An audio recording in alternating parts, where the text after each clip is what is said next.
उतर नहीं पाए थे और उन्होंने हमको पहचान लिया। यही तो आपका प्यार है जो हमको घर में नहीं बैठने देता है। वहाँ से चाय पी करके हम निकले, दादाजी की चाय पिया। उनको हम पुनः आप सबके साथ में धन्यवाद देते हैं, आभार प्रकट करते हैं कि वास्तव में उन्होंने जो स्नेह हमको दिखाया और हमको प्यार दिया उसके हम आभारी हैं।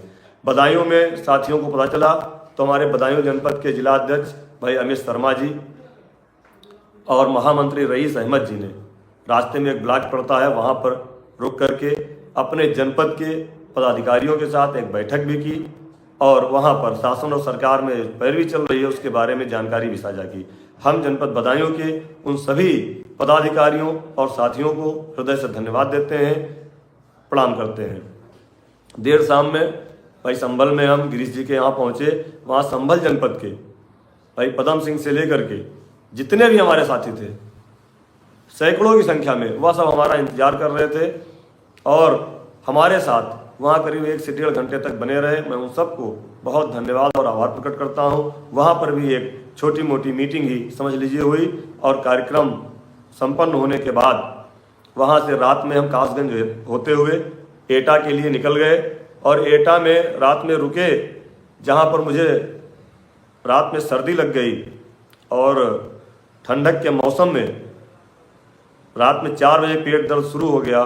तो हमारे मंडल अध्यक्ष भाई सुरेंद्र यादव जी ने, अलीगढ़ के मंडल अध्यक्ष सुरेंद्र यादव जी ने तुरंत हमको ले जा कर के दवा दिलवाई सुबह ही और एटा में दवा लेने के बाद 2-3 घंटे वहाँ इंतज़ार किया। जब आराम मिला, क्योंकि हमारी मीटिंग 16 तारीख को एटा में और कन्नौज में लगी थी।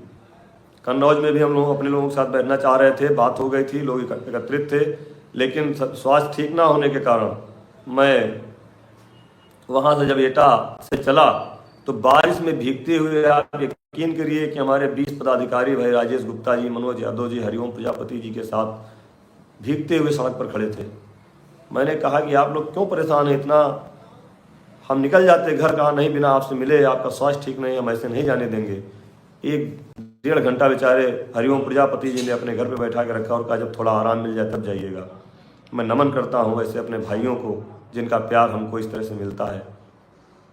हम सोच रहे थे कि 12-1 बजे तक लखनऊ पहुँच जाएंगे और वास्तव में बहुत उलझन हो रही थी, इतना वीकनेस लग रहा था कि स्थिति बहुत ठीक नहीं लग रही थी, लेकिन उन लोगों का प्यार देख करके पता ही चला 1-1.5 घंटा कब बीत गया।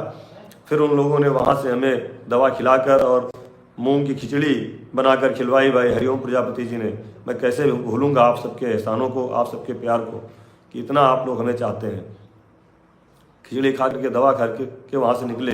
रास्ते में किसी तरह से पता नहीं कहाँ फर्रुखाबाद के जिला अध्यक्ष ऋषिपाल जी को पता चल गया कि मेरी तबीयत खराब है और मैं लखनऊ के लिए जा रहा हूँ।